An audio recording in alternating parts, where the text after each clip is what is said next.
Hello everyone, I am Jesus Ochoa. I am from Hidalgo, but I currently live in Mexico City. Today, I will be showing you a video about a brief history of translation now to the 1980s, corresponding to the subject Teaching English through Translation, in this English language teaching master's degree. The student is Jesus Ochoa Santiago. The subject advisor is the Master Alan Ricardo Aquino Trinidad. I am talking to you from Azcapotzalco, Mexico City, June 12, 2022. Translation in Ancient Rome. Regarding the chapter, I have learned that we know very little about what was translated and from to which language report the Romans. Then, translation as we understand it started with the transferring activities, implicit or explicit, from Greek into Roman. The Romans brought forward the idea that translation is not carried out by finding equivalence between words. The first translation theorists are S.T. Jerome and S.T. Austin. According to the chapter, the discussion about whether it is possible to transfer meaning in a word-for-word translation is still raging, even if it has gone through many phrases as the idealist, the structuralist, and so on. After that, the Romans' perception about translating sense for sense did make a lot of sense. The problem here was to determine what meaning is: sentence meaning, utterance meaning, functional meaning, etc. The history of translation in English language teaching methodologies. What I can say about this is that translation was the basis of language teaching for a very long time, and then rejected as new methodologies started to appear. And it was a key element of the grammar translation method, which was derived from the classical method of teaching Greek and Latin. To be honest, this was not a positive learning experience for many, as well as learners memorizing huge lists of rules and vocabulary. This method involved them translating old literary or history text word for word. And surprisingly, new methodologies try to improve on this. For example, the Tyrant method or natural method established in Germany and France around 1900 was a response to the obvious problems associated with the grammar translation method.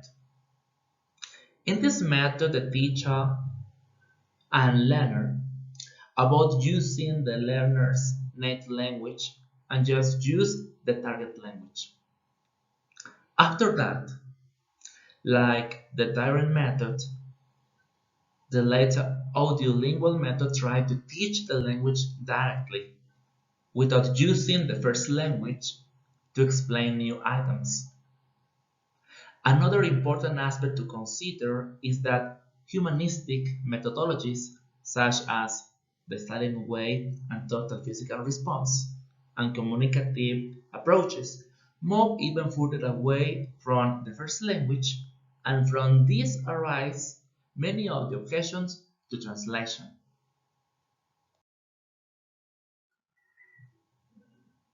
Modern approaches to translation. Now, I'm going to talk about the modern approaches to translation during the 20th century by focusing on the American sense. The main reference must be Ezra Pound, whose translations of Chinese poetry became famous in the 1920s. According to the reading, the importance of intertextual relation is basic to Pound, who was a great poet and such and knew how to capture not what the man says, but what he means. This is the implication of the word. After that, Juan wrote Word and Object in 1960, where the idea that there is not such thing as equivalence was presented because it depends on the text type and the target of the translation. Then, the chapter mentions that an extremely influential is Eugene Nida, the authority on Bible translation, who believes that there can be a science of translation in his book called The Theory and the Practice of Translation. Nida considered that words are essentially labels and they can be changed or replaced in order to effect communication and can also be adjusted in the process. Finally, the text mentions that Willis Bernstein, in his Poetics and Translation, writes extensively on the deliberate mistranslations that took place in order to adapt Jewish texts to the Christian's way of thinking, place names, proper names, and so on and so forth. Considering the ideas brought forward by the Romans, there are translators today who believe that fidelity to SD lies using the smallest possible translation unit without taking into account the appropriateness of the text in the teaching language. Translatability. Regarding the translatability, Bloomfield was of the opinion that only scientific texts could be translated, as the meaning of language do not agree with scientific classification. After that, Mario Wondruszka claims that both in theory as in practice, it is impossible to translate completely a text from one language to another. Then, Valentin Garcia Gebra occupies an intermediate position saying that the transfer of discourse from one language into another is a difficult task but not impossible. Next, Octavio Paz, in his book called Literatura y Literalidad, writes in favor of the possibility to translate. It is a question of degree, and what you have to decide before you set out to translate is how to mix the ingredient sounds and significance, and he considers that we also to take into account the differences in culture. Finally, the translation as a science has gone through the same process as literatures before literacy studies were accepted as science.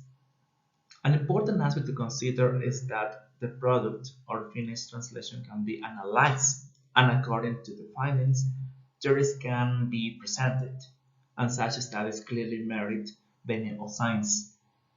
And the notion of translation is used to refer to a variety of different phenomena, and conscious exists as yet as to what existing definitions refer to.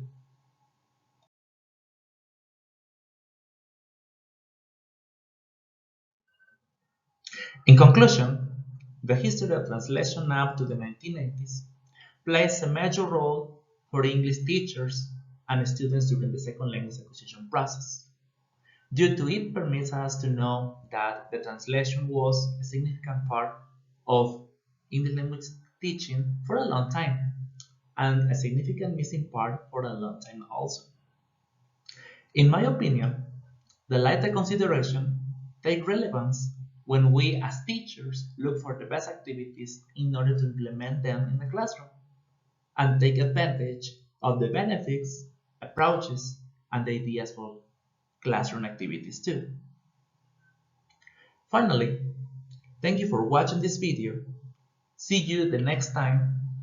Bye bye.